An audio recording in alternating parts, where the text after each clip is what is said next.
During that month, after a continuous 14 hours of work on a critical maintenance activity, 3 technicians, Surya, Ram and John, were returning back home in the vehicle provided by the company.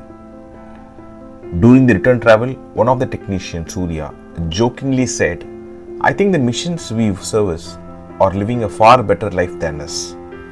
I really envy them." Quickly understanding the colleague's comment, Ram said, "You are right." But the third colleague, John, misses the joke and asks, "What do you mean by that, bro?" Surya starts to explain. "John, every mission in our plant are similar to us. We have a role to do. The missions too have their own role to do. We deliver what is expected from us. Missions too deliver what it is designed for. We are paid for our work. The company pays and buys those machines and regularly invest in maintaining them. The difference is we go home and come back. The machines stay there." Everyone laughed.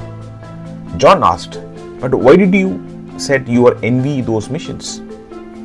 Instead of Surya, this time Ram responded, "See John, it is because the missions are cared much more than us in this organization. We never overload the missions, right? But we are always overloaded. If the mission signals error, immediately the organization checks it and addresses it. But when we make a mistake, instead of supporting us to resolve the mistake, we are questioned, sometimes doubted, and sometimes also blamed, right? For example, when the mission overeats, we stop the mission. The organization makes sure that the mission comes back to its normal working condition and then we run it. But when we are exhausted or burnt, we are still expected to resume back work on the very next day, right? Lastly, if the mission doesn't perform to its optimum level, organization doesn't lose hope on it. We analyze the root cause, repair it, replace critical components and try our best to get it back to optimal working condition, right? But if we don't perform well, the case is completely different. Without knowing the reason or the root cause behind poor performance, we are assumed to be low performers or sometimes doubted on our competency. And then eventually, sometimes we leave the organization or company asks us to leave.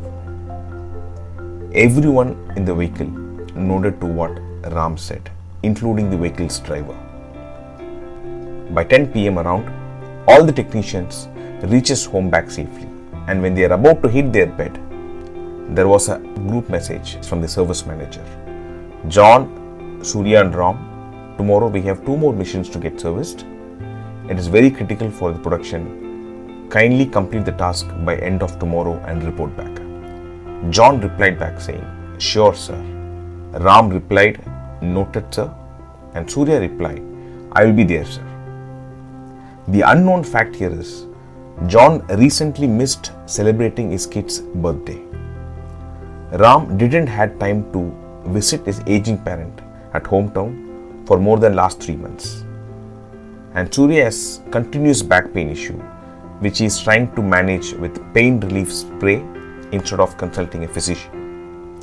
And another unknown fact is that the supervisor of John, Ram and Surya, Mr. Dev, is also unable to find time to attend parent-teacher meeting for his kid and not able to support her in her studies for the last 6 months. Hi, welcome to this learning and sharing session from Addies. Thank you everyone who are taking your time to watch this video. I'm Shankar Vijay. I'm a lead consultant at Addies Behavioral Science and Research Academy. At Addies, we are exploring the possibility of applying the science of psychology in solving organizations' potential versus performance challenges through effective talent management practices. Let me share my quick reflection from the candid conversation between the 3 technicians. My first reflection is about, does employee burnout affects organization's performance? Studies say that employee burnout is on the rise and around 52% of workers are already feeling burnt out. If I put it in those technicians' language, around 50% of humans of organizations are already overheated. Like machineries, which starts to slow down and break down, Burnt out employees are not performing at their best, and in some cases they are breaking down or leaving the organization. So, if this is happening, then organization's performance will be impacted. My next question to explore is, should we pamper the employees and maintain zero stress level at workplace? My answer is no. Like overloading and burnouts will not help the organization and the talent to effectively perform at work. Likewise, no stress work environment means it is not challenging the talent enough. So they will not actually deliver their best. See, one of the primary objectives of talent management is to enable organizations' talent to perform at their best potential. But organization cannot achieve it when their employees are either in the overload or burnout zone or in zero stress zone. Then what zone could enable peak performance? Now, let's take a look at this graph, the performance versus stress level graph. On the left zone is the no stress or the moderate stress zone. On the right end is the overloaded or burnout zone. You can see the middle part of the curve is called the optimal stress level or the optimal stress level zone.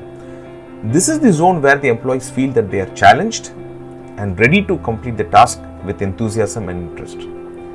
This is where individuals or employees are adequately motivated to perform than being forced to perform. And if employees operate within this zone, they will deliver their best to the organization. But why employees don't operate at optimal stress zone? That's the question to ask, right?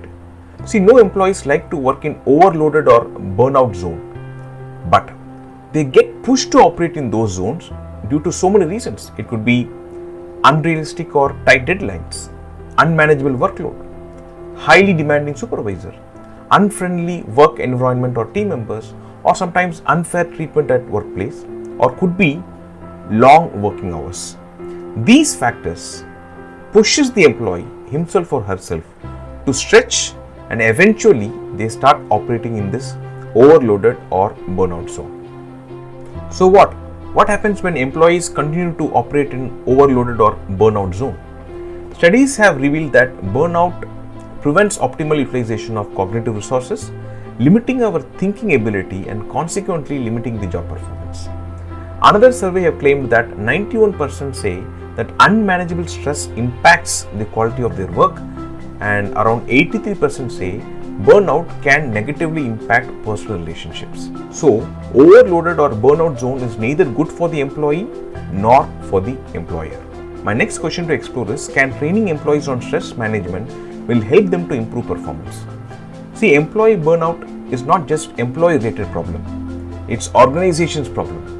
And by just helping the employee to cope up with burnouts by training them on stress management tools and techniques or conducting employee wellness program does not actually address the fundamental root cause behind employee burnout. In fact, studies have revealed that apart from creating awareness, these programs doesn't improve workplace metrics such as absenteeism, performance at work, or retention of employees. Then what organizations can do about employee burnouts? First, the organization must take a fresh look at employee burnout and know why it is happening at the first place. Next, it has to understand and identify the critical stresses. It could be about the culture of the organization or the bad management practices, physical work environment, could be the relationship at work, leadership style, lack of recognition and support, role conflict, or could be job demands. These are the critical stresses that are driving the employee to operate at the overloaded or burnout zones.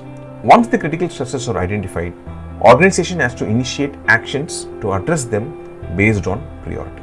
Here are my closing comments. Employee burnouts cost the organization in terms of lost productivity, employee disengagement, absenteeism, lower organizational commitment and turnover, thus making it more an organizational problem than the employees or the individual's problem. If organization wants every employee to perform at their best, then it has to enable them to work in optimal stress zone. But to operate at the optimal stress zone, organization cannot assume that just by offering symptomatic solutions such as stress management training or wellness program can solve the problem. Instead, they need to deep dive to understand the underlying root cause and start addressing them proactively. If you agree, give a thumbs up to this video, reshare this video post within your network, and type in your thoughts in the comment section. Thank you for watching this video. See you in the next video.